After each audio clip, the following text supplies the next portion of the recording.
Again, Macreen, we hear that a lot, right? Where parents are like, Nani siske kitu imetoka kwa iboma, right? So then the child's like, so who do I talk to? Because clearly she was affected, right? Seeing all these things happening. But then again, you're not allowed to say anything because this is our problem. Is that the right approach? No. Yeah. No. So secrets are toxic. And they're part of what constitutes toxicity in the family. All right. Yeah? So there's confidentiality and then there's secrets. And often you'll find that secrets are leaning towards things that are considered to be shameful, that are going to paint the family in a light that we don't want.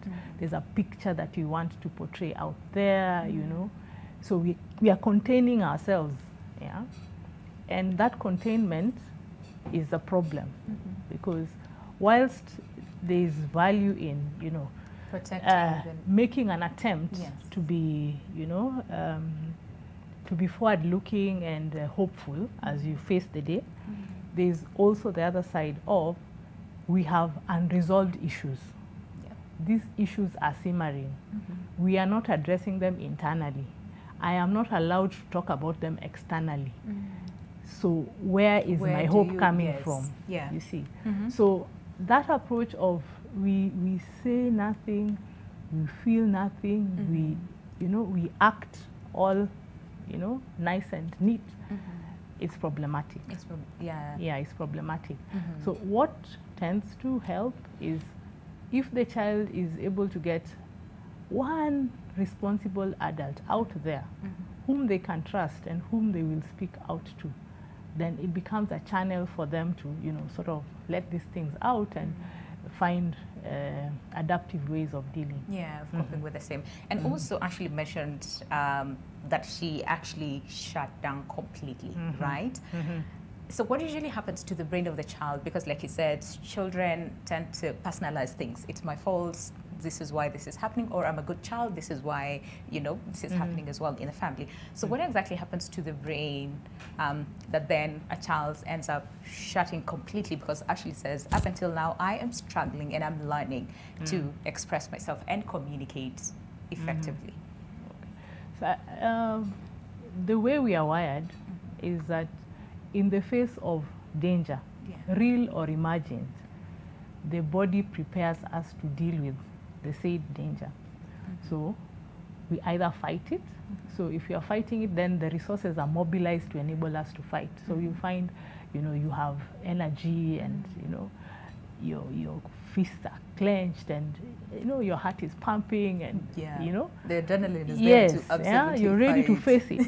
Yes. So if you can, then it gets sorted. If you assess that you're not able to face it successfully, then you choose to run, escape from the danger. And even then the body sorts you out, because then you're able to really run. Yeah. When you look at it later, you're like, was that me? Yes. But you get out of it. And then there's a situation where you look at it, you can't fight it, you can't run, and it's so painful. So you recede to the recesses of your mind.